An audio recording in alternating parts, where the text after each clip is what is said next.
All right, everyone, we're going to get started. So you guys ready? Just want to make sure I have this full. So we're here because we're going to make sure that you create your FSA ID. It's very, very critical that you create your FSA ID because you need the FSA ID for several reasons. The first reason is to log into your FAFSA. Also to sign your FAFSA. Also, if you're going to be a teacher, to sign your contract. And after college or while you're in college, if you've taken out any loans, you're going to need that to get into your database as far as dealing with your other financial aid, which are loans, if you choose to take out loans. Let me move this to the side here.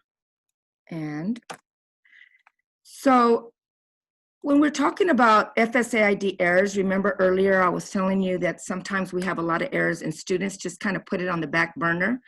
It is very critical, especially during these trying times, that you apply early for your FSA ID. And of course, FAFSA opens up October 1st. And the reason why we want all of our students to have their FSA ID before and verified before September 30th is because there's certain aid that disappears that is based on first come, first serve, and that's the Supplemental Educational Opportunities Grant, which if you're Pell eligible, that means you're eligible for SEOG, and if there's a pot of money and they see that you still are in need because of your expected family contribution, which you'll learn about that later in another presentation, but the key is to make sure that you apply early. A lot of students say, well, why did they receive work study? You know, I wanted a job on campus, and they got more money than I did, and I'm in more need. The bottom line is based on first come, first serve. So SEOG and work study and some other state aid is based on first come, first serve. So if there's so many students in need, they're going to take the first kids that applied first. So you heard that phrase, early bird gets the worm. So we want all our students to get the money. Okay, we want most of our Fresno Unified students to exhaust all that work study money. Otherwise, it goes to other people. Okay, or if you apply late in the latter part of October, November, that money is usually gone already. So that's why you want to make sure everything is straight early. We have a lot of errors on the FSA ID, and your counselors can share with you and tell you how complicated it can be.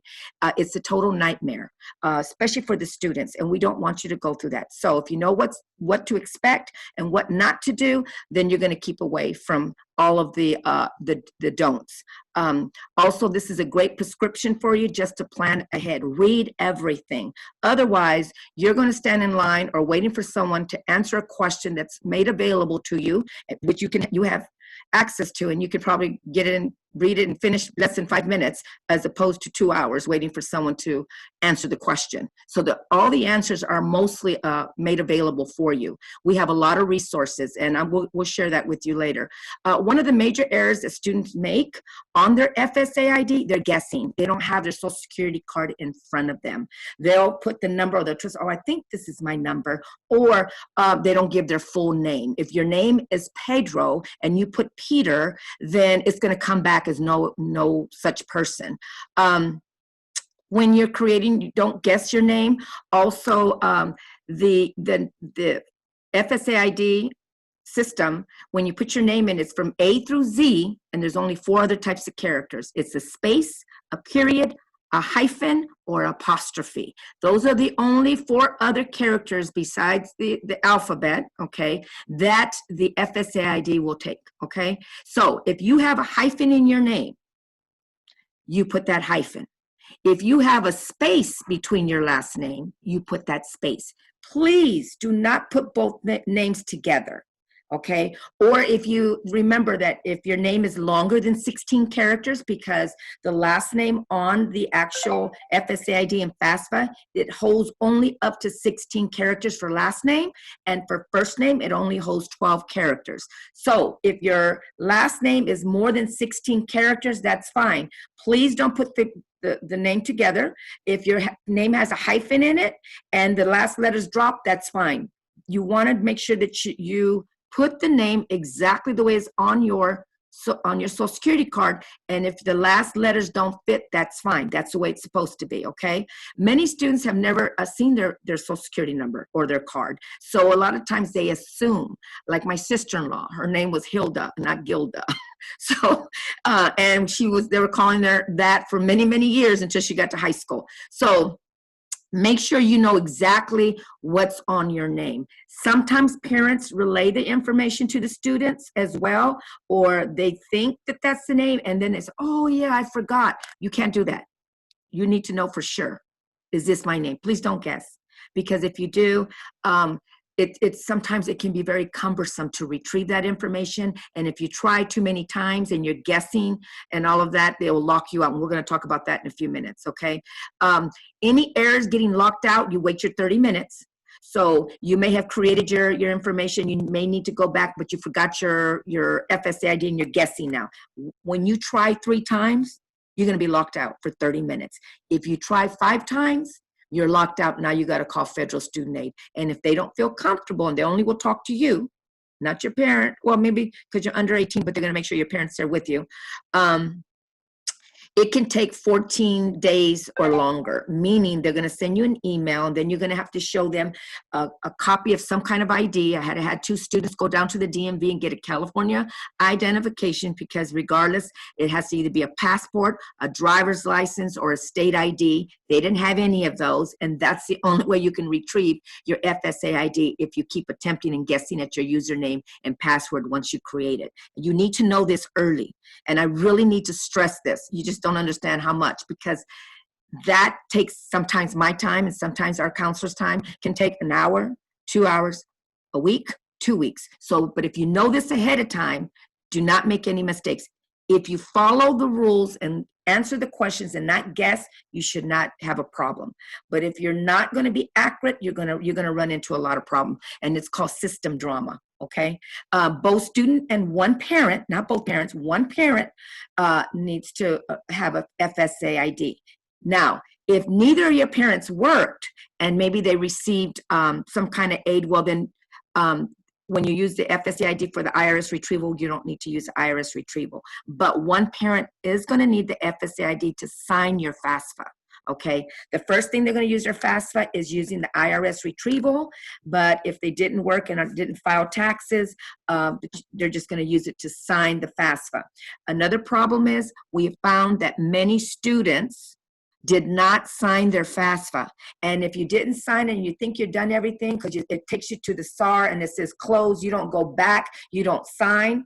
Well, what happens is after 45 days, if there's no activity on the FSA ID, Federal Student Aid database, they're going to purge you out. They're going to say, okay, this person's not interested in aid, because they only can hold so much data. Do you know how many people make a lot of mistakes? So they clean it up and they allow you at least 45 days. No activity, they purge you out. Okay, so make sure that you follow up on everything.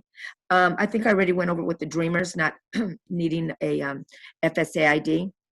Now, the FSA ID, they say consists of 4 main steps. I call it 3 main steps. I call it 4 steps, because you have to identify yourself, you have to create your profile, you have to verify, and then you have to confirm. And the confirmation is when they confirm and verify that who you are. You enter your personal information, and I'll be showing you a video, and we have a lot of videos, and I have some handouts for you at the end. Your counselors will disseminate those to you. So what you're going to need is, of course, your date of birth, your social security number. You're going to need a phone, but before we get there, make sure that your email address is not your school address, your Fresno Unified School address. Use your personal email, okay? However, this is a strong recommendation. Those of you that follow my prescription, you're not going to have a problem. Those of you that say that's not going to happen to me, 50% of the time you may have the problem. I'm just being honest with you. I recommend you create your own, another email away from all of your junk email, because you're going to get a lot, you're probably getting a lot of advertising from colleges, from different, and what happens with a lot of high school seniors, they go in there and they delete everything. And there was an important email there that you did not respond to or didn't know about. If you separate that and create another one, which is your name, and make it professional for your jobs, your resume, your letters of recommendation, or whatever you keep on your emails. Like me, I mail myself letters of recommendation just in case I lose it on my because I lost everything on my computer one time. And so important documents, I said, you know what, I'm going to email that to myself so I know I have it in the cloud and I'll never lose it.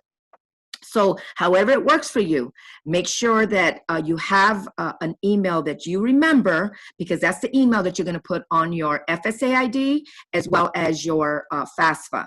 So do not use your school email address, okay? Select whether you want to be, you want to register your mobile phone. Now, we recommend that you do verify with your mobile phone, and you'll see in a few minutes how we're going to do this.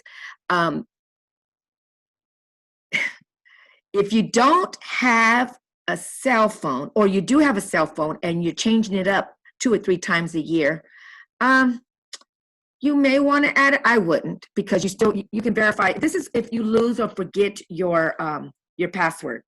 So you enter your personal information, enter your mailing address, okay, your physical mailing address. So select whether you like to register your mobile number. As I mentioned before, many students change their phone number 2 or 3 times a year. So if you think you're going to do that, that may be confusing. So you may not want to register. It's totally up to you, because you will be registering with your email, not your school email, your personal email. Also select, your parents can also, if they speak Spanish, you can select the language preference, all right? And of course, they complete the 4 challenge questions. There are some challenge questions when you're creating your FSA ID.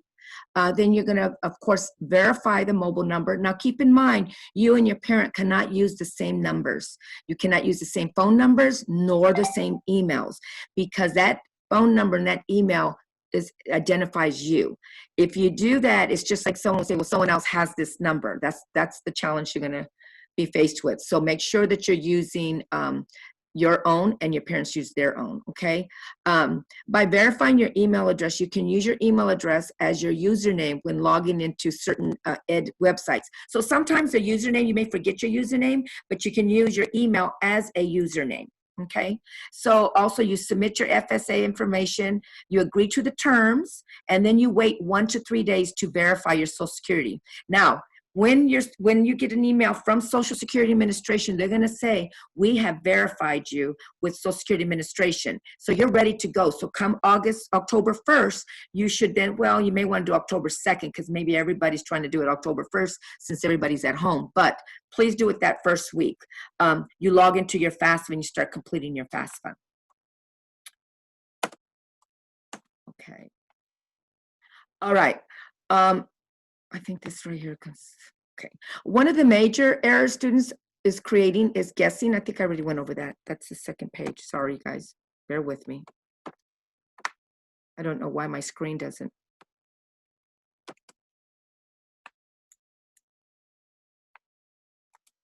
Okay. So here is the actual FSA ID website, and it's very simple. You're not going to be able to hear it, but I'm going to go through it with you, okay? While I'm admitting these people. You have almost 100 people. Can you see it? So this is the way it's going to look. How to create your FSA ID. Before you sign the FAFSA online or access federal student aid, you need an FSA ID. So that's why it's very, very critical that you have this ready before you apply. So don't create an FSA ID with anyone else, well, of course with your parents, but it's really confidential. And your parents should not create an FSA ID for their child or vice versa. And more people are coming in. Sorry. Sorry, you guys, when I admit someone, it stopped. So you create your FSA ID, that's the way it looks. You're gonna enter your email. And if you see this little question mark all the way to the end, if you're not clear, just open it up and it'll give you directions as well. Then you create your password, confirm your password. You put your name, just the way it reads on your Social Security card. It really is easy.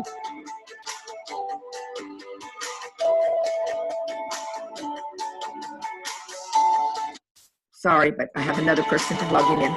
Put your date of birth and your Social Security. If you're not sure, you can show the text and then we'll continue.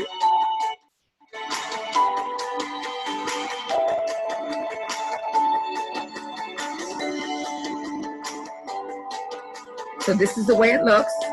Now you confirm your password, you put your address, Now, you see it says, yes, I would like to register my phone. If you're going to register your phone, and this is where you list it, and if you want it in Spanish, you can put Spanish. This is the way it looks. These are the 4 challenge questions. You just click on the drop down and you answer the questions. I would recommend taking a picture or writing it down. Sorry, I got to admit another person. Now this question, option 5, make sure it stays no, because you're not in college yet. Maybe next year if you took out loans, then you say yes, but right now it's no. This is the way it looks. You're almost done. It's really simple. You wouldn't believe how many people make a mistake, but I know you seniors are not going to make a mistake. Make sure you certify, I agree.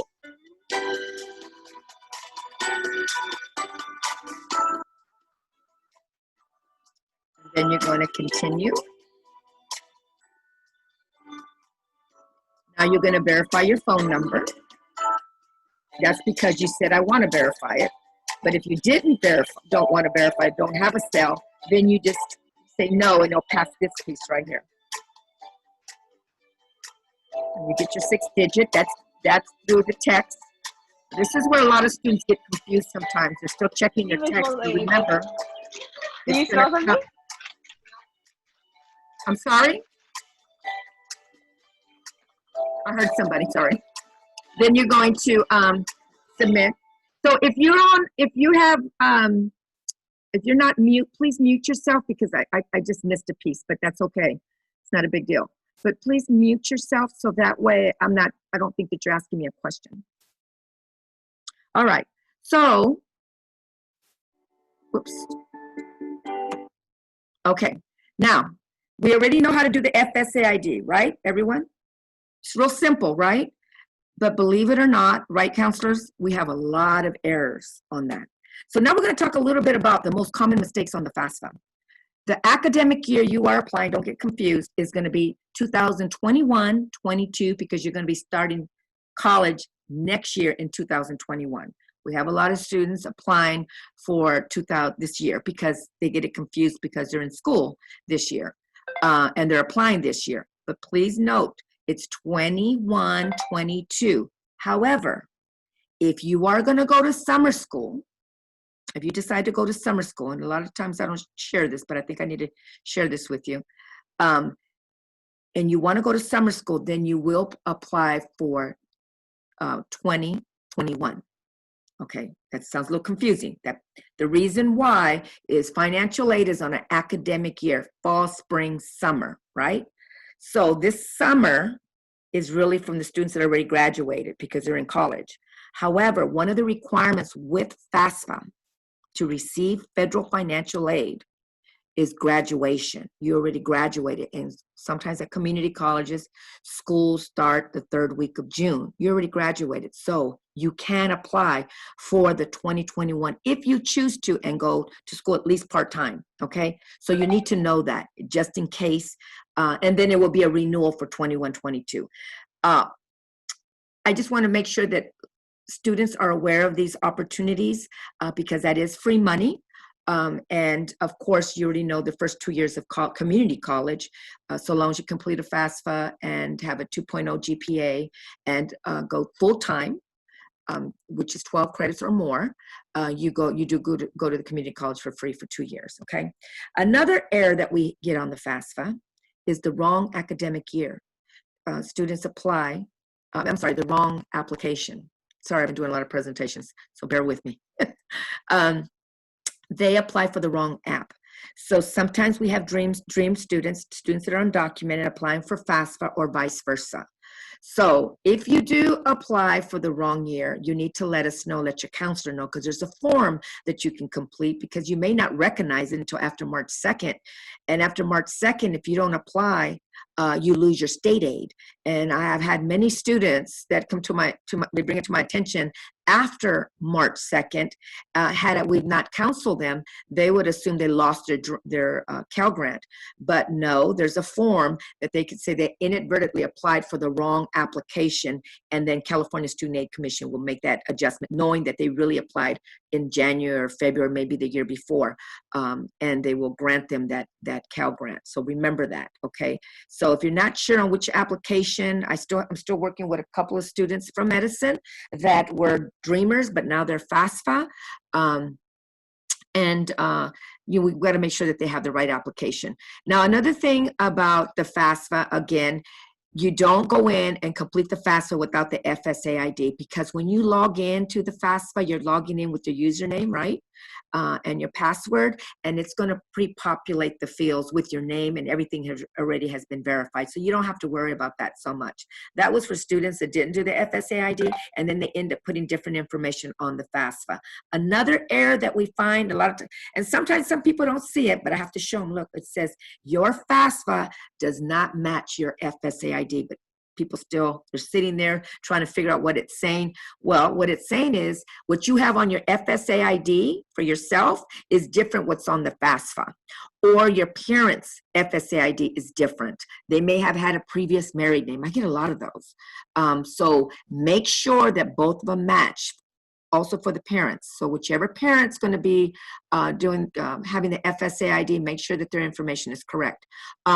Also, another mistake that students make, because they're always completing it for the parent, is that they double the income, and the student, because students are only supposed to fill out their part. There's a parent section, and the parent should be completing that. However, we have some parents that don't know how to work computers, and that's fine, but the student should have their parent by their side and asking them the questions, because that's their section. And what happens is students end up putting their parents' income on their financial part. And then when it gets to the parents, then they duplicate it and makes you ineligible for financial aid. And that happens a lot. So be very, very careful on doubling the income. If it's the student section, those are questions to you only. If it's the parents section, it's not to you, it's to your parents. And just make sure that you read that, okay?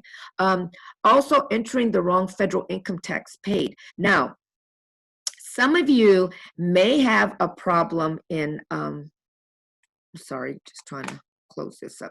Some of you may have a problem in getting your taxes, because maybe you were a victim of identity theft. Okay, we know that you cannot use the IRS tax retrieval because you were a victim of identity theft. Let me accept this person first. That you are a victim, so we cannot use the IRS retrieval. That's fine. One of the positive things that's changed is that now the financial aid will accept your tax return instead of sending you to the IRS to get a IRS transcript. You can use the tax return if you had a bona fide agency. More people. You have about 100 people. So entering the wrong federal tax information and doubling that information can also be a challenge, but most importantly, when a parent is a victim of identity theft and they're not able to retrieve or use the IRS retrieval, so now they have to manually put it in, and then you're going to be selected for verification, you can use your copies of your tax return. However, if you manually did your own tax return, they will have you request for an IRS transcript, okay? Before, students, last year or year before, you were required, if you did not use the IRS retrieval, you were required to request for an IRS transcript from the IRS. But now it's not as difficult, okay? Make sure that everyone uses the IRS retrieval if the parent works, okay? It's very, very important. If not, you're going to deal with a lot of challenges. And so also, another big issue is students, all males, have to be registered for selective services to receive federal student aid. That is the draft for young adults. We have not had a draft in over 45 years, but they do require that you register. Also, another issue that we have is missing signatures, not completing their actual FAFSA. They're almost done, but they don't sign. And I know the counselors has probably dealt with situations like this where students have done it and they say, I've done it, but it was purged out because they never signed it. There was no activity for over 45 days.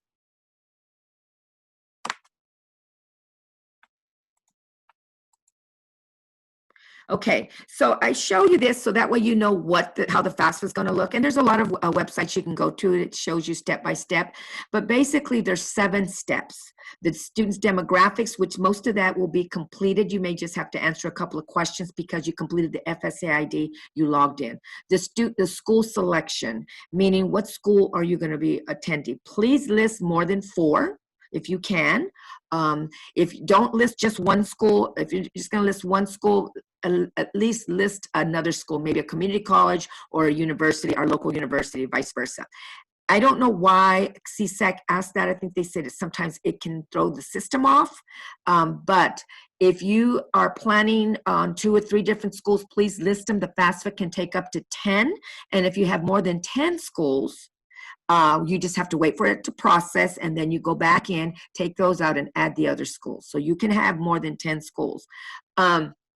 So if you're applying to 5, 6, 7, 8 schools, you're going to have to list them on the FAFSA. What we also found, I'm just telling you all the issues that I'm always getting, so that way we don't want this to happen to you, and is a lot of students, they said, I didn't get my financial aid from this school and I got accepted. Well, the first question I asked them, I said, well, did you list them on your FAFSA? And then they look at me and they said, oh, I don't know. Well, let's look at your FAFSA. Well, Lord and behold, it wasn't listed. It wasn't there. So you have to make sure that you put the school on there so that way you can get a financial aid award. So be careful there, okay, students? Also, dependency, student dependency. Students, you're going to be a dependent student up to the age of 24, not unless you have a certain situation, your parents are not around, you're not living with your parents for maybe there's all kinds of incarceration, parents left. We have a lot of our kids living with grandparents, and then we have students living with their parents, and then sometimes there's additional people living in the household. But student dependency, again, you're going to have to get all that information from your parents up to the age of 24, not unless you got married or you joined the military or you have a child and you're no longer living at home. So these are just some of the examples, but you're able to read those notes that they have on the FAFSA. And then your parents' information. Some parents don't want to give their information. Well, if you don't give your information, your child will not get any aid, but they will be eligible for an unsubsidized loan, which I don't recommend, which will be accruing interest while you're in school, while you take out that loan. As soon as you take out that loan will be accruing interest. That's the only thing that will be available to them. So parents, I recommend that you do, because it's very, very important that you have an accurate FAFSA on file, because what if you want to go to Fresno City Community College? It doesn't make a difference how much your parents make. You're still going to, just so long as you have an accurate FAFSA, but you get 2 years free. Also, a lot of families don't know the financial threshold for the Cal Grant. I think you can make up to 127 or 130,000 in the family to receive a full Cal Grant. And if you're going to a UC and you have above a 3.0, that's about $12,500 plus dollars. That's quite a bit. That's a lot of money. So, but just keep in mind that they have to collect your financial information. I came across some, and after I explained it to them, they got it, and they provided that information, because you don't want your child to receive any aid. And there may be some merit aid at that college and university, because all universities have endowments as well as community colleges, and there's money there, and they give out scholarships for those high achieving students. And sometimes they don't look just at their low income. They look at their grades, merit aid, and that's money that you can receive. And then also financial income assets for the student and the parents. Most students don't work and they don't have assets. I will say 99% of our students don't. So for students, most of you don't work, you're going to put 0. But if your parents work, then we're going to have to use the IRS retrieval, because they should already have their FSA ID. And if they don't work, that's fine. Then you're going to say not going to file. And they're going to ask you, where do you get your money? Some may get cash aid, some may get food stamps, some may live on Social Security. Whatever the situation is, they're going to ask you those questions. And then that way, they'll be, of course, those students will receive all the financial aid because they're needy students. And then step 6 is a signature and submit, and then the confirmation. Don't mix up the confirmation submission with the process and action required email. The first email that you receive after you submit the FAFSA is not that important. That's just in the submission. I can go on there and get a submission and say it was submitted successfully, but that doesn't mean anything. I could put some fictitious information on there. What means something when it comes back and says one or two things: action required or process successfully. You want the process successfully. So I just kind of wanted to tell you a little bit about the FAFSA as far as the overview. This is the way it looks if they have not changed it. And also on the FAFSA website, there's a lot of information. There's also information on after college. How do I get a deferment? What is a hardship? When do I have to pay my loans back? I mean, there's so much information, and there's an abundance of videos. I've kind of organized them on our website, on our CCR .FresnoUnified.org. There's a lot of websites that we link to our website, as well as your school. Your high schools have a lot of resources. So I recommend that you go to the FAFSA website, get familiar with the website. But one thing you do need to know, for Fresno Unified students, we can't make you go through the California colleges, and we know that we're going to miss some students, but we're trying to change the culture, because that's where we have a platform with the California colleges. It's a one-stop shop. It allows us to monitor you, even though we use another agency, the California Student Aid Commission.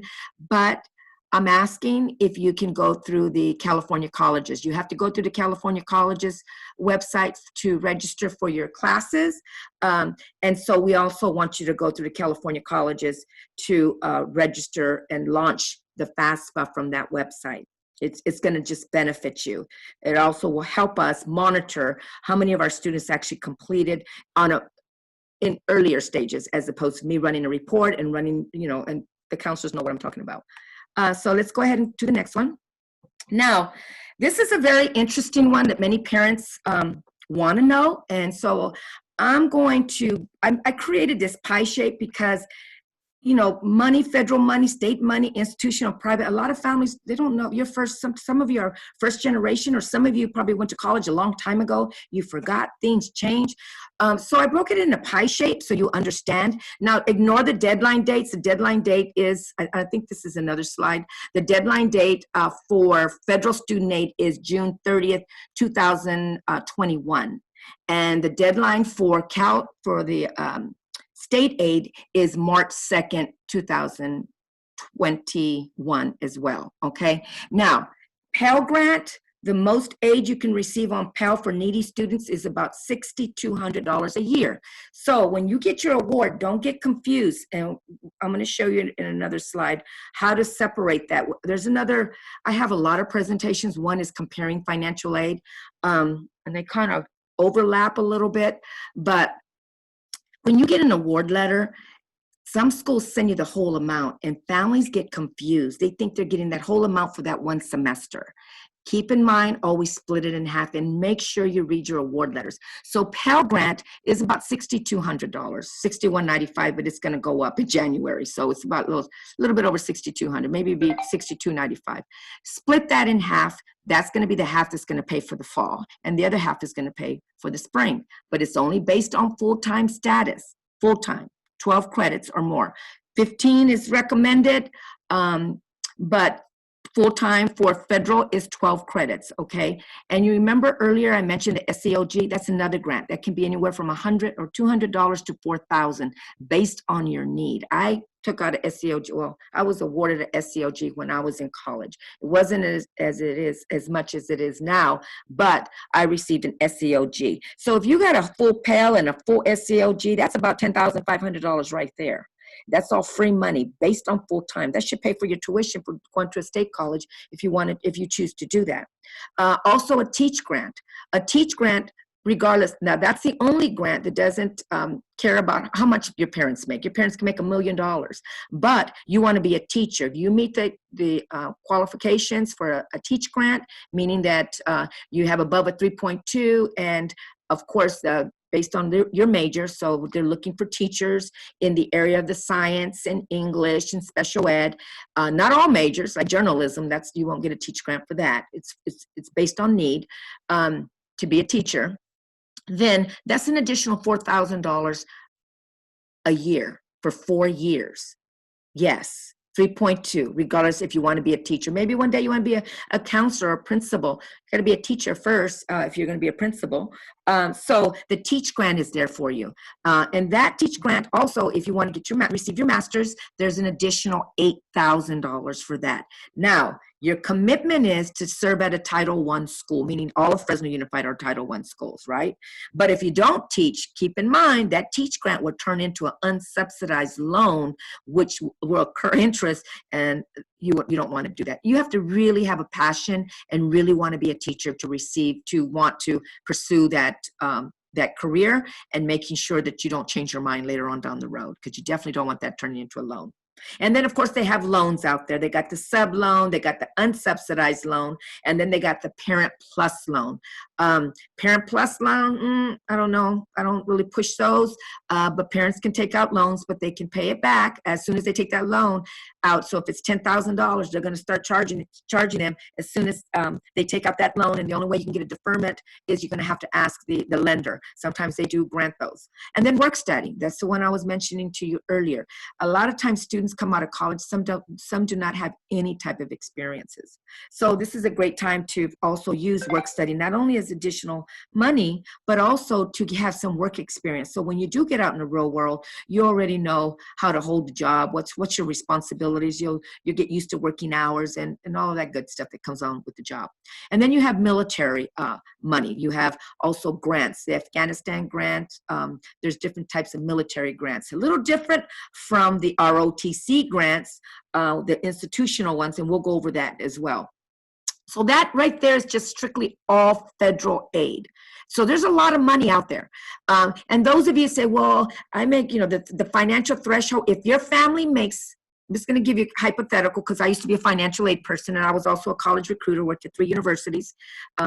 So if your family, the financial threshold did change. So if your family made $27,000 or less with just a family of 2, you will have a 0 EFC. That means you're going to get that full Pell, and you're going to get just about all the financial aid, okay?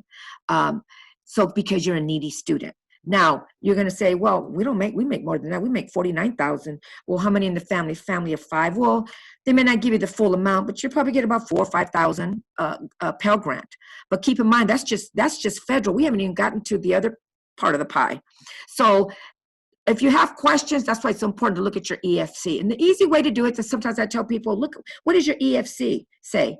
$849. Oh, I mean, $849. Okay, it says $849. Okay, you deduct $849 from that $6,195, and that's kind of approximately how much you're going to get. You see how that works? So you'll know how to work your EFC. I don't normally tell people that because that's kind of technical, but it will help you plan better. So if you if you can think that out, oh, that makes sense. Oh, what if my EFC is 2,000 and the full Pell is 6,000 and I'm going full time? Then I deduct that from that amount. That's about 4,000. That's how much Pell I'm going to get. So that's how you look at that, okay? Now, you have that, but what if you want to go to the 2-year community college? You say, well, I'm not ready to go to 4-year college yet, but I know I'm going to get that 2-year tuition waiver free. Oh, that means my Pell is my money because you're entitled to that. I'm going to hold on to that and put it in the bank or whatever you may need to do with it. Or you may need to buy a car for transportation or whatever. You need to get books. You need to get a computer, whatever. That's your money. However, again, don't go under 12 credit units because that money can be snatched from you also. So don't do that, okay? So save your money. So, but you do what you want. I don't want to say save your money, but sometimes students graduate in 5 or 6 years, and sometimes they need additional money later on down the road. So it's best to manage your money accordingly, okay? Also, the 2-year tuition waiver is really great. It's the AB2 and the AB9 law that came into place. On top of the 2-year free, we're talking about community colleges right now, and getting my Pell Grant, right, and getting a work study. What about the Cal Grant? Well, if you're going to community college, you can get $1,500 or something, $72 or $1,672. So you have your Pell, your Cal, you don't have to pay for the community college and your work study. That's a job right there. So most jobs are not going to hire a high school student they're paying minimum wage and you're working part-time. So your job right now is to get good grades so you can pursue a 4-year if you choose to, but the opportunity's there. And then also that's Cal Grant A, B, and C. Now, for students that were in their sophomore and junior year and did not have above a 2.0, you will not get a Cal Grant for the first year. When you graduate from high school and you had above a 2.0, then they'll give it to you in your second year. You have to have a 2.0 A through G in your sophomore and junior year for a Cal Grant B. For a Cal Grant A, if you have above a 3.0 and you still go to a community college, it'll still be the same amount. But if you go to a state college, such as Fresno State, that's $5,700 plus dollars. But wait a minute, but I don't want to go to Fresno State. I want to go to UC. You know, I got accepted to 3 UCs. Oh, well, do your families make less than 80,000? Yes. Okay. Well, then you can go to a UC because your tuition and fees are paid, right? Because that's the blue and gold scholarship. Now you got a Cal Grant that can possibly cover your room and board if you decide to do the room and board piece. So as you can see, there's a lot of money out there. The only prerequisite is having your grades and being prepared, okay? That's what you need to know what's out there. And there's a lot of money. And that's why the free application for federal student aid is critical. And that's why it's important that you have your FSA ID and everything be accurate. This year is going to be challenging for myself and for all of the counselors throughout our district because we can't sit with you the way we want to. So we want to make sure you don't that's why I'm going in detail. This is why I'm going through all of this right now and sharing with you all of the errors that we have because we do not want that to happen to you. Of course, we're here for you, but you need to know how much money is out there and why it's important for you to do well academically as well as prepare. Now, even those students that have a 2.0 GPA, they're graduating, with a little bit over 2.0, you still can apply to Fresno State, or that's their requirements. If they don't have enough students with the 2.5 and above, but keep in mind that they're going to use other factors. Were you involved? Because they're going to look at your grades. Okay, so keep that in mind. You have an opportunity. I was a high school dropout. I also went to Edison. The last grade I completed Edison was in 11th grade. And I never knew about financial aid until I was 37 years old and went to college. And so I fell in love with education. And I just want to make sure that all of you know these resources that are out there and what you need to do to get this money. Now, that's state aid, because you also have UC grants, which I just shared with you, the blue and gold. But the Cal State, Cal State systems also have a grant. And I want to explain this to you. So listen very carefully, because I can't talk to one student at a time. And that's what I found myself doing this whole entire summer. The state grant, when you get Cal Grant only gives you Cal Grant for 4 years. The average student in the state of California graduates in 5 to 6 years. So it's only for freshmen. If you are eligible for a Cal Grant A and you're going to a state school, like maybe say Fresno State, and you're saying, wait a minute, Cal State, the Student Aid Commission said, I'm eligible for Cal Grant A. I want my full Cal Grant. Okay, but the state grade, the campus, just gave you another grant with that same amount of money because they only can give it to entering freshmen. But they still gave you a Cal Grant B. They're putting that on hold when you're in your junior, senior year, when you really need that money to graduate, because that state grant, because they'll say, okay, well, that's fine. Well, then you're appealing it. You're entitled to the Cal Grant A. That's what the Student Aid Commission said you're eligible for. But we're taking back our campus aid. So then when you're in your senior year, you're not going to have any money. So I want to explain that to you now. Okay, so that way you know what's going on. No one's taking any funds from you. What they're doing is they're protecting you to make sure that you have the funding at the end. That's why they're giving you that campus aid. And they're only giving you Cal Grant B because they're holding it for you so that way you can use it in your last years of college, okay? Now, so now we're going to go to institutional scholarships. There's a lot of institutional scholarships, a lot of money. There's also one called CAPEX. They have $11 billion, as well as the, I just forgot the other one, tuition funding, tuition funding tuition resources, I think that's what it is $31 billion, 700 million scholarships. And there's also institutional ROTC if you're interested in being in the military, like Fresno State has an ROTC program.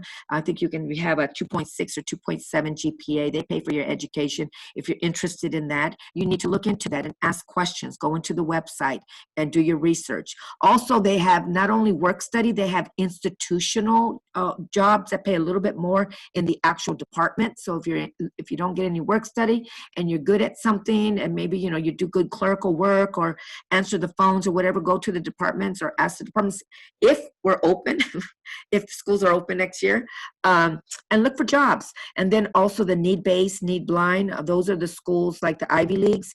There's 8 Ivies: Harvard, Yale, Princeton, UPenn, Dartmouth, Cornell, Brown, Columbia. All of those schools are need-blind, need-based, in addition to about 80 more of those schools throughout the country, including our Stanford University.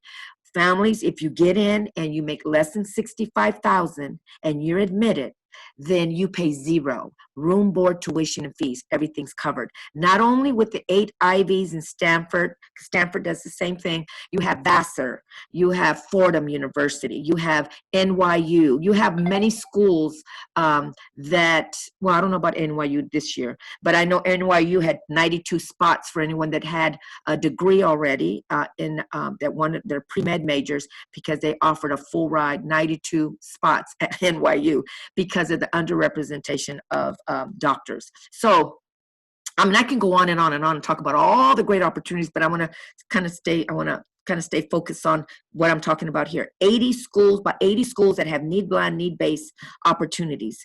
And if you say, well, my parents make a little bit more, they make $100,000. Well, if they want you, they will definitely give you a job on campus, and you still don't pay anything. Oh, well, my parents make $120,000.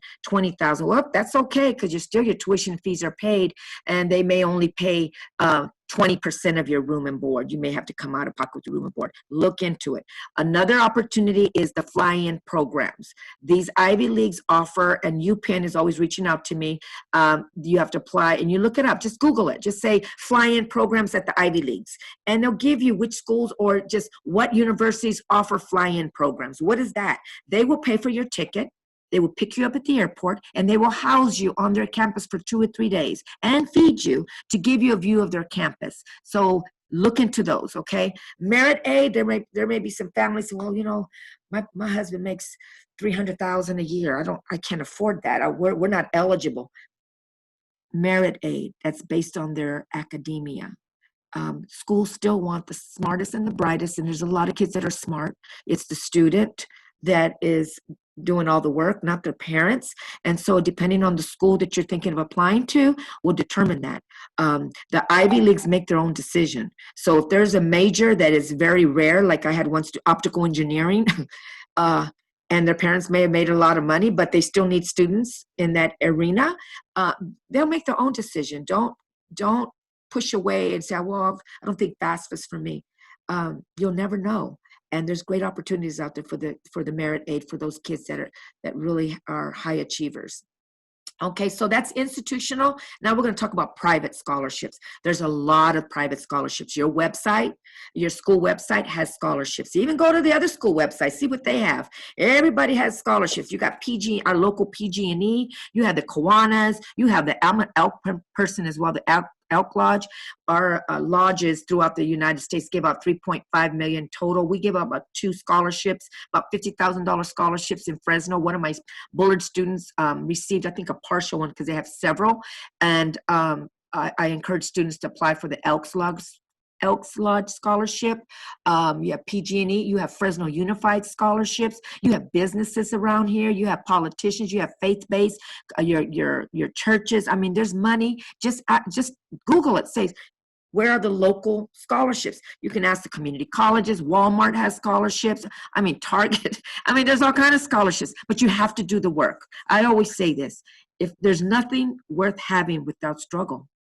If you don't struggle, you don't appreciate it. If you struggle, you're going to know what's out there. That's how I know, because I struggled, but No one was there for me. That's why it makes all the difference in the world to be there for you, to make sure that you know these resources and making sure that you apply to these scholarships.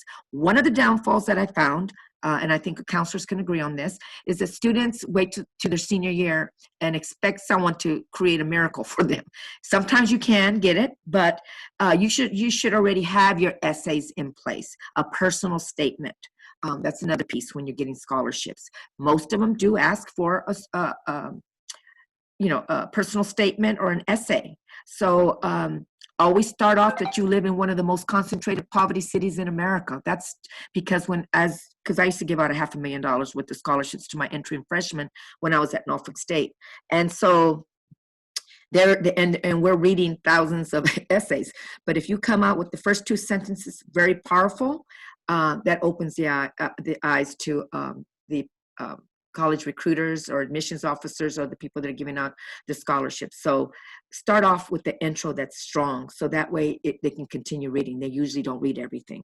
Internships, there's a lot of internships. Ask if there's internships, institutional internships and off-campus internships.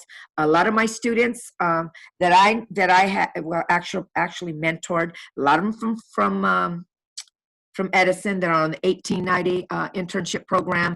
I had another student interning all throughout the United States. Some of them are paid internships. Ask at your school if there's internships. The first question you want to ask is it a paid internship? So it's very, very important. And then also parents' jobs.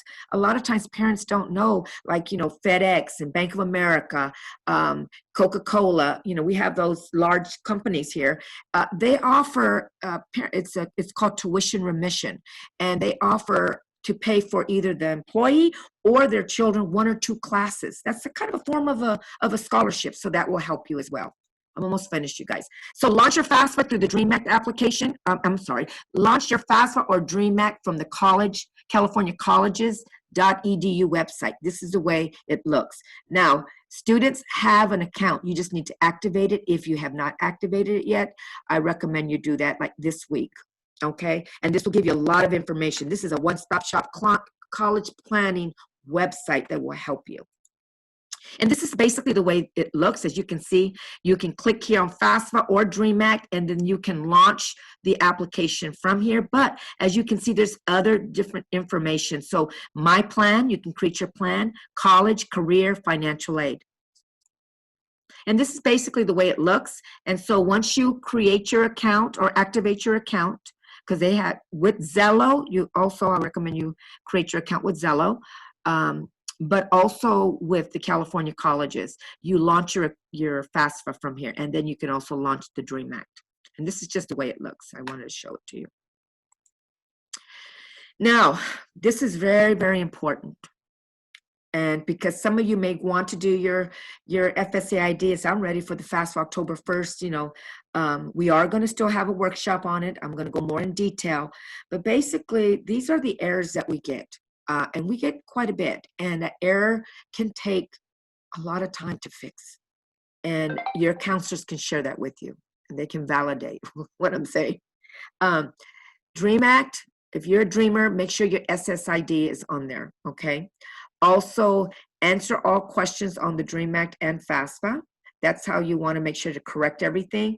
Make sure after applying for DREAM Act to write down your DREAM Act number after you submit, because in many cases we have the same name. I don't know how many Gloria Rodriguez is. I know there's like about 6 that work for Fresno Unified.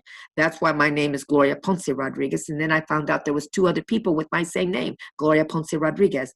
So that SSID will allow you to let me admit this person. Oh, we did already. That SSID will identify you if you're a dreamer. Also, the demographics, which I mentioned before. Have your Social Security card on hand. We already know about that. Applying for the wrong year on the FAFSA. The only time you apply for the wrong year, that year before, if you're going to be going to summer school and you're going to take 6 credits or more. So that way you can receive financial aid. And I already went over this verbally. So now, one thing I do want to share with you, the IRS retrieval in the last year when we went to schedules, because the tax changed in 2018, we had schedules. We had the 1040, only the 1040. We don't have the 1040 easy anymore or the 1040A. We had schedules called 1, 2, 3, 4, 5, and 6.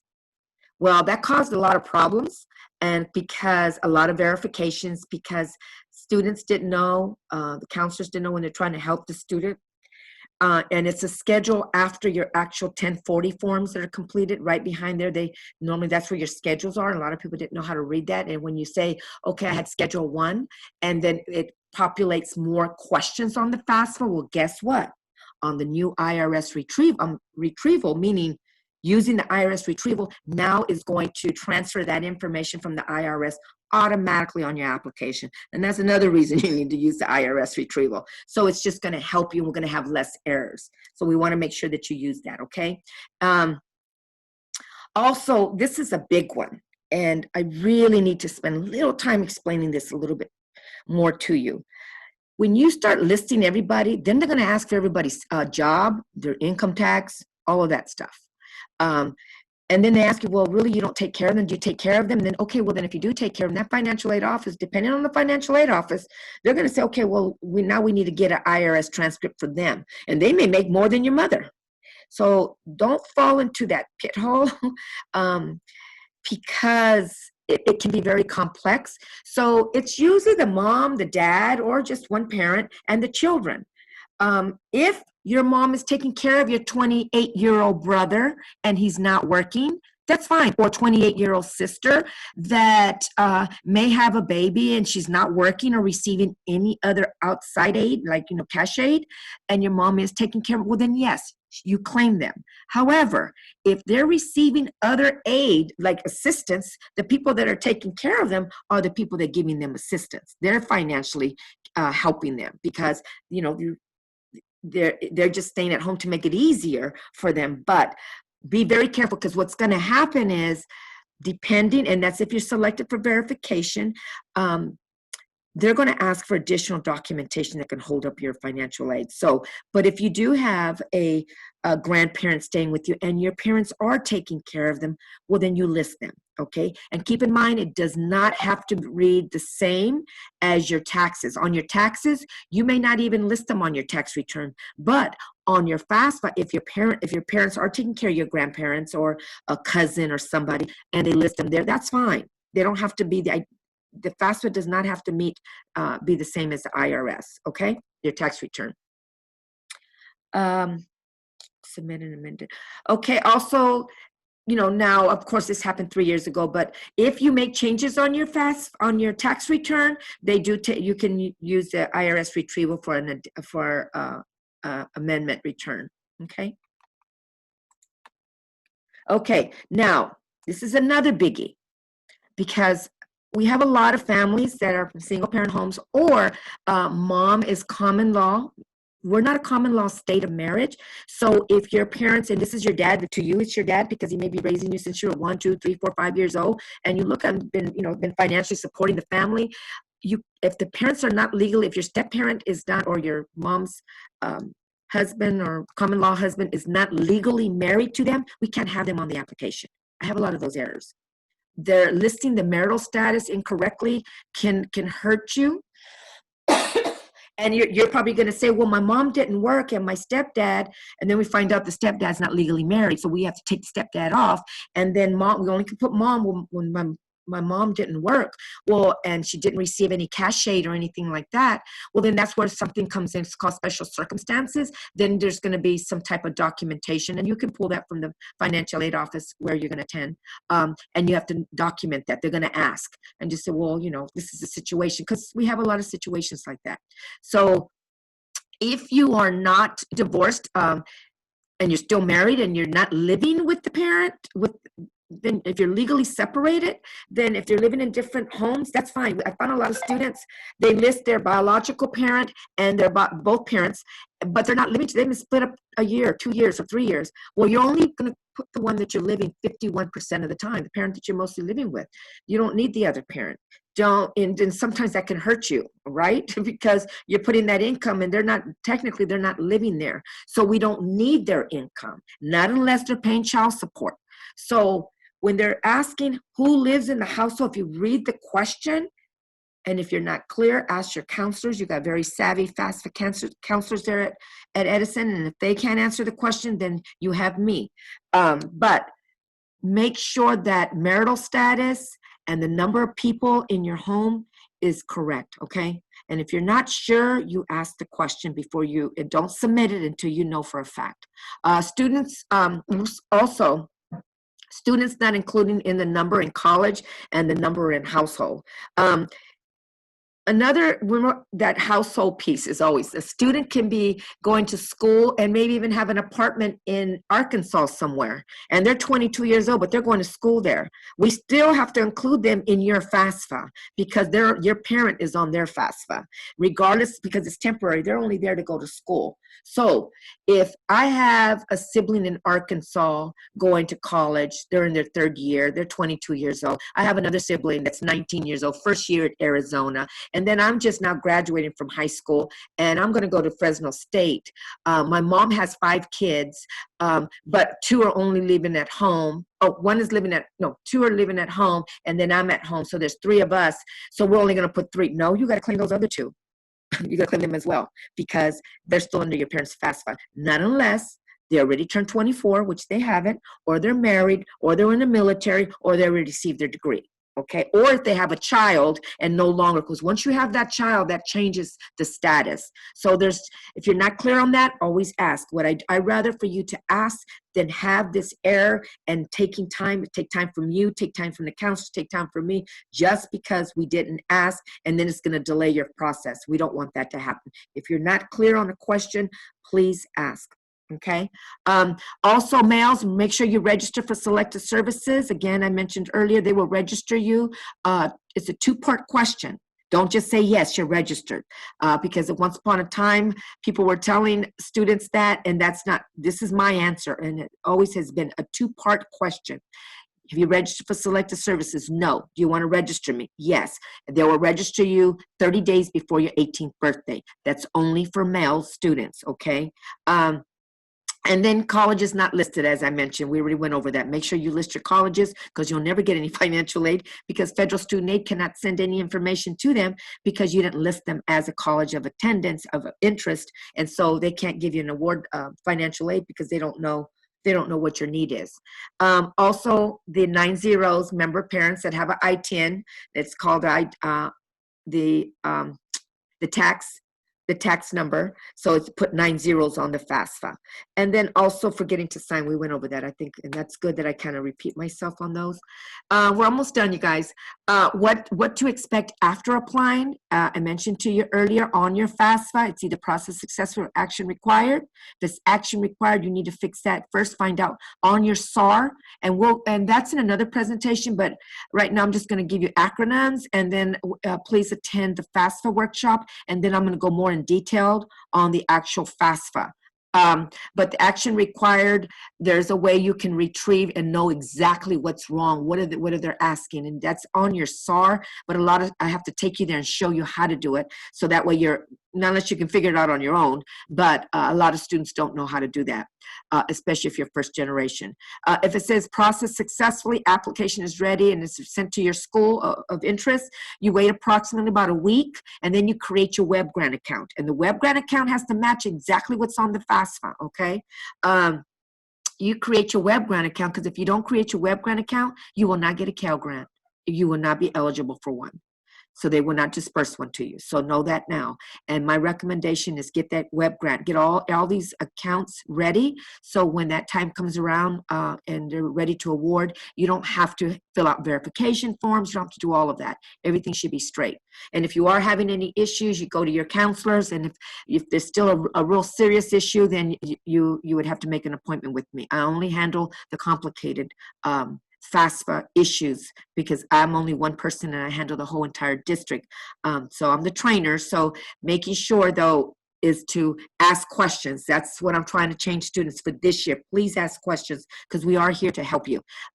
Also, foster kids, make sure you complete that Chafee grant because not only are you eligible for the Pell grant, the SEOG, the work study, the Cal grant, the Chafee grant. That's a lot of money, okay?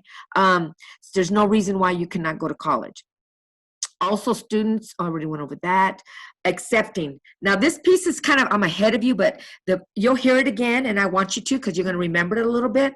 Because I had I would say maybe about 20, anywhere from 20 to 25 kids. I don't know, I lost count. First of all, they didn't create their portal. And their portal, any school you apply to, they'll send you a temporary username to create your portal. And they were upset because and I find out all these kids didn't have portals. Well, the reason why financial aid couldn't contact you, because you don't have a portal, so they can tell you where to go in your portal, where the verification form are for you to complete. So you have to create your portal. And then they found all these verification forms, and then they pull their award letter, right? Their award letter, and then they accept it. You have to accept your award letter, or else you'll never get any financial aid. Remember that. I have a lot of kids that don't know that step. And I can see why. It's their first time, and they really need guidance. It's not because, they don't want to know. It's because it's overwhelming. All of this financial aid is overwhelming. And so it's very critical that you know the steps, that you know that we're here for you, and that we're going to alleviate that stress. But the only thing we require from you is to pay attention, to make sure you follow through. If you have questions, write them down and let us know from there. Because this year it's going to be a little different. I just gave, I think it was yesterday or today, the okay that we're going to be able to work with our students, but it's going to be one-on-one. But we're just going to guide you. You're the one that's going to be putting everything in your system, only if you're not able to do it yourself, okay? If you're selected for verification, complete all forms. You can retrieve those from your financial aid office. Now, a lot of our students, I would say maybe 15 to maybe even 20% of our students, they have special circumstances or their professional judgments on them. Meaning, what's a professional judgment? They have unique situations that are very unique. And the people that have to make that decision is the financial aid director or the designated person. And sometime one school may say, oh, it's okay, but the other school may reject it. So you'll learn that. You'll say, well, this other school said, and don't assume every school is different. These schools get audited. That's why they ask you for these forms. When you make an error and it's questionable, they're going to ask you to fill out these verification forms. In April, around April, they start awarding, start really looking at your portals and your financial aid account to make sure that there's no verification forms there. If you do receive verification forms, we're here to help you, okay? So now, that was that. I know it was a lot, you guys, but it's really good information, so I'm gonna stop sharing. Okay. Oh, wow, we still have 98 people. That means everybody was paying attention. So now we're going to do chat. List. Thank you everyone for submitting questions. Some of them, again, they were answered throughout, but some students just had questions, even though we stated it already on the responses. They asked if California colleges took the place for the FAFSA, and it was responded that they have to go through California colleges to access the financial aid, FAFSA, or California Dream Act. Okay, let me just explain. California colleges is a platform for the state. It's a college readiness website. You don't have to go through that. We recommend that you do, because all they did is link the FAFSA to their website.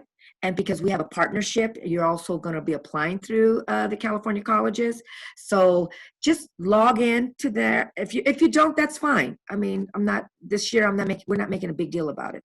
But we do want to get people started because it will benefit on our district and able to monitor you. I already monitor you through the California Student Aid Commission, so that's why I don't make a big deal about it. But it would be nice that we have all of our students in one spot. Does that make sense? For other people, for me, because they keep asking me for the reports. So everybody could be able to see it that works in the College of Career or your counselors. So it's just a planning platform website that you can launch from there. You can launch the FAFSA. They just link the FAFSA into their system and you launch from there. But FAFSA is their own, Federal Student Aid is their own entity. Does that answer your question? Hopefully. What I noticed the UCs, yes, the UCs is open. Also, they have because I also oversee the UC For You conference, but now it's UC for everyone. I think they had a conference tonight, but if you're interested in the UCs, I recommend you just type up UC for You conference, and you'll see additional dates, even on a Saturday, about the UCs, and also from the various other UCs. They're going to be in one place. They'll be able to answer questions about those colleges and universities. But again, the UCs are also waiving their SATs and SAT scores as well. And if you want to take a tour of the campus, for example, UC Merced, they have drone presentations, tours for students with the drone or the virtual 360 tours. So you can visit, just go into their website. The website is really, how can I put it? The website really provides a lot of information. So also I recommend that you go to Admissions 101 and also the Financial Aid 101. When you do that, you'll probably alleviate a lot of time asking questions. Just take the time because there may be some also changes. So they're changing periodically, they keep changing some rules, and so that's going to benefit you, more opportunities. I recommend that you do that and visit these colleges. Yeah, I just said that. They are not factoring in the SAT for just 21-22 academic year. We're not saying for the future, just this year for now. And that's why I said earlier, if things change, if we're still in this COVID next year, then of course they'll probably do the same thing the following 2022-23. But right now for academic year 21-22, they are waiving the SAT. So they're not factoring that in on the admissions, but they are factoring other things because they use a comprehensive review, like the Ivies use a holistic approach. They call it comprehensive review. It's the same thing. So they look at other factors, like do you live in the area? Do you have any extracurricular activities, AP courses, things of that nature, where they use those factors. But I don't. UC Merced will be actually because they help us in the Central Valley. If you're thinking of UC Berkeley or UCLA, UC Irvine, those schools are impacted. Okay. But always list UC Merced because UC Merced is growing. And if you're going to get into any of the UCs, you can't get into any of the other ones. I work very closely with the UCs. And Juan Villegas indicated that they're really looking for the Valley kids. And so they make exceptions for our students. So just wanted you to know that. Okay. Gloria, can you please, reiterate the I-10 information for the parents? Yeah. There's a question that there's one working parent and student wants to know if he creates an FSA ID or not. Okay. Earlier, remember, even if the parent's working, but if they have an I-10, then we do not create an FSA ID for those parents because you're going to put on the FAFSA, you're going to put 9 zeros because that's social. That I-10 starts with a 9. So if you look at it, it's a 9. It starts with a 9. That's an I-10. It will be rejected. That is only for work purposes only. The IRS gives you that social security number so they can tax you. That's all that is. It's not an actual social security card. So 9 zeros, what you're going to do is you're going to put your information, but you're going to do a signature page for your parent on that FAFSA when that time comes around.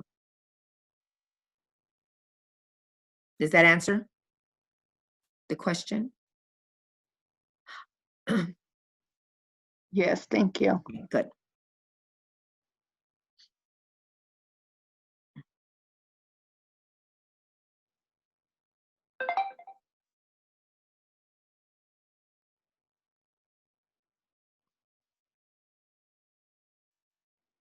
Now, keep in mind, students, this is just the FSA ID presentation, a little bit over with the FAFSA overview.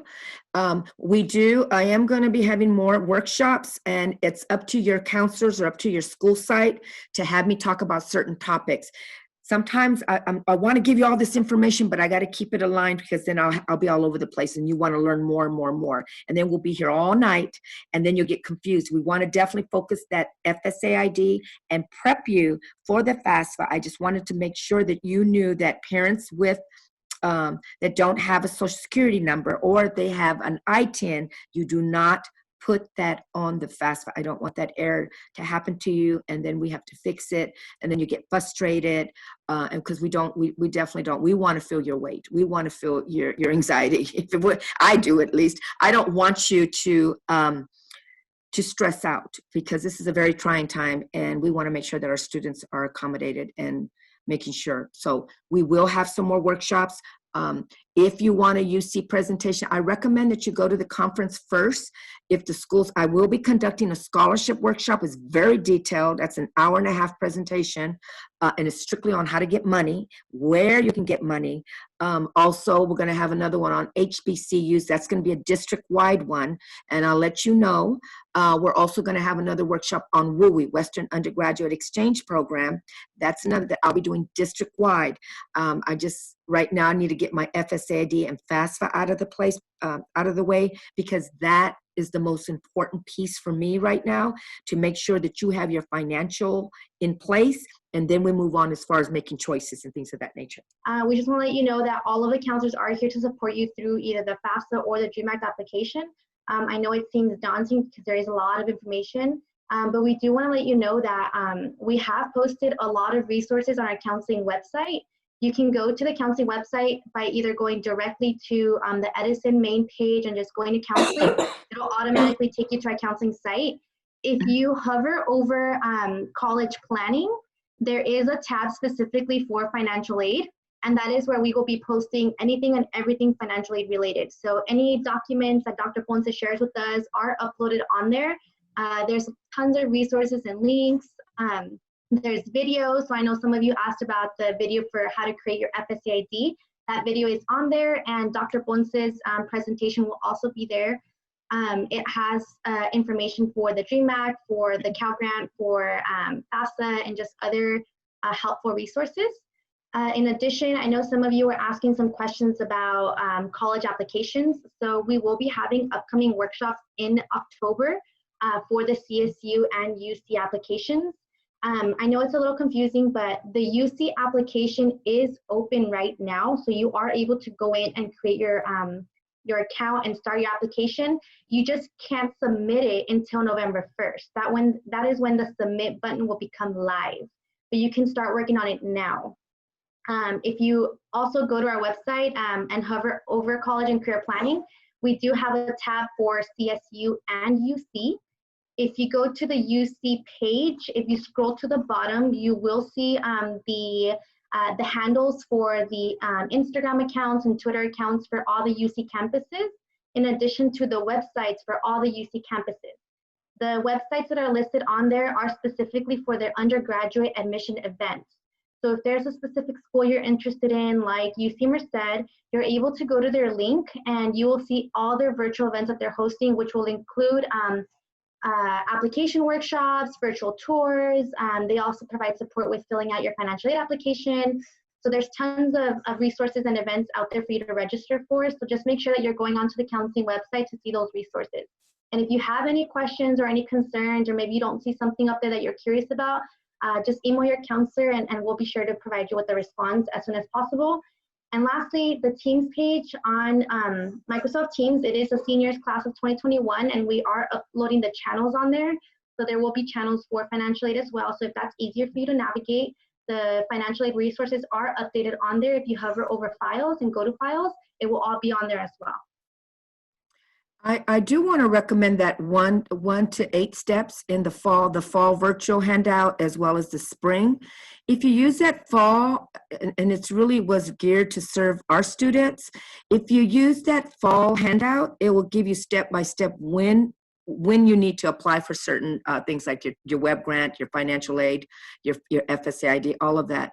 Also, what's the other one I gave you? I gave you the 3-step FSA ID. Didn't I give you Yes. that one too? Mhm. That's another great resource. It's a handout that you can use. I would, like Ms. King said, that you should go to that website, but I would definitely make copies and make a file so that way you have something tangible as well. But I guess that's it. That's my presentation. So I normally end this with a poem. So if you don't mind, I want to share that with you. Only it's going to take another minute, and then I'm going to say good night. Tomorrow I have another presentation. And all next week, I'll be presenting every single night. So with the other schools. So I just want to say thank you. You guys did an awesome job. You made about 100 students. So yay for Edison, because we want to make sure that all of our students receive their financial aid. So here it goes. It goes like this, but I'm sitting right now, but just imagine I'm standing, okay? I stand here, Latina, Latina my, brown cinnamon is my color, black coal is my hair.